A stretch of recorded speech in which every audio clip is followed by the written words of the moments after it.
Hello বন্ধুরা, চলে এলাম আপনাদের সামনে। তো এটা একটা সোফার কাজ চলছে। তো প্রপারলি দেখা চলেছি যে সোফাটা কীভাবে বানাচ্ছি আমি। তার আগে যারা আমার ভিডিওটা দেখছেন অবশ্যই চ্যানেলটিকে সাবস্ক্রাইব করে দেবেন এবং বেল আইকনটা প্রেস করে দেবেন।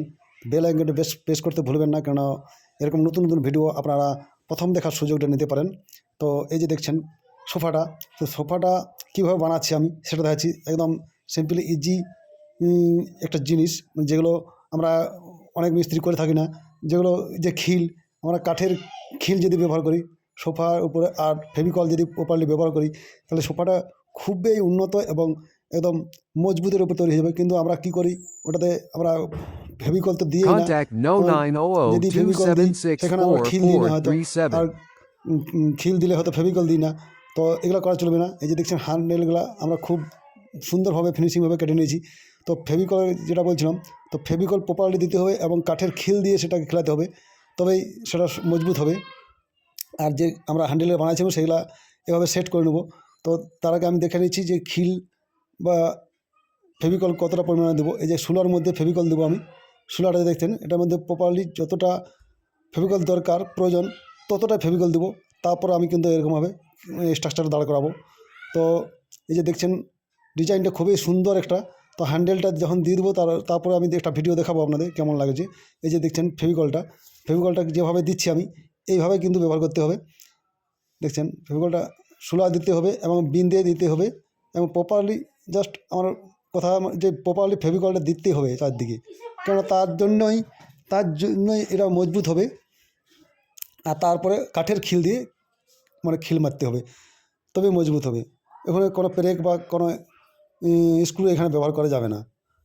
এই যে দেখছেন প্রতিটা কাজেই কিন্তু হাতের উপর, যে নকশাটা দেখছেন এই নকশাটাও কিন্তু হাতে কেটে আমি বানিয়েছি। তো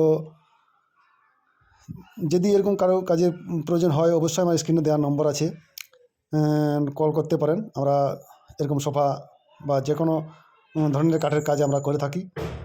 তো মিস্ত্রি ভাইদের জন্য বলছি আমি।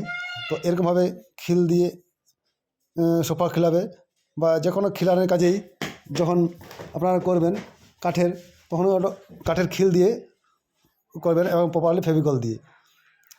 তো এই যে দেখছেন আমার যে মিস্ত্রি ভাই কাজটা করছে, তো সেটা দেখছেন খুব যত্ন সহকারে একটা একটা করে সুলা বা বিঁধের উপরে ফেভিকল দিয়ে কিন্তু কাজটা করছে। তো আমাদের এখানে আমরা যে কাজটা করি একদম নিখুঁতভাবে। আমার ফার্নিচারের নাম নিউ বিশ্বকর্মা ফার্নিচার। তো আমরা খুব নিখুঁতভাবে কাজগুলো করে থাকি প্রতিটি কাজেই, এবং কোনো খামতি রাখি না কোনো কাজে। কেন জিনিস কাঠের যে ফার্নিচার বানায় তারা পার্মানেন্ট কাজের জন্য বানায়, যে আমার পার্মানেন্ট অনেক দিন লাস্টিং হবে, ওই জন্য খরচা করে বানায়। অন্যান্য সোফা কিনতে গেলে অনেকটা কমে হয়ে যায়, কিন্তু এটা বানানোর কারণ হলো, কাঠের বানানোর কারণ হলো দেখতে সুন্দর এবং একটা কাঠের আভিজাত তো আলাদা। আর এটা অনেকদিন টেকসই বলতে লাইফ টাইম বলতে পারেন। এইভাবে যদি আমি কাজটা করি তাহলে এটা লাইফ টাইম, আমার ছেলেও এটা নষ্ট করতে পারবে না। জাস্ট রঙটা যদি একবার হয়তো, যে এখনও পিউ পলিশের কাজ চলছে আমাদের, পিউ পলিশের ভিডিও অনেক দিয়েছি আমি, যে দেখে নিতে পারেন আমার ভিডিও ইউটিউবে গিয়ে।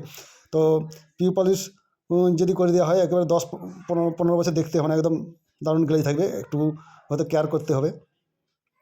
তো যদি 10-15 বছর পর আবার যদি আমি একবার ঘুরে পলিশ করে দিই, তাহলে কী হয় না, সোফাটা নতুন বা যে কোনো ফার্নিচার কাঠের নতুন না পুরনো ওটা বোঝা খুবই মুশকিল।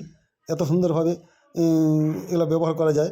তো এগুলা ওই জন্য মানুষ বানায়, যে যাতে করে আমি লং জিবি পাই আর অনেকদিন ব্যবহার করতে পারি, খুব ভালোভাবে ব্যবহার করতে পারি, তার জন্য বানাই।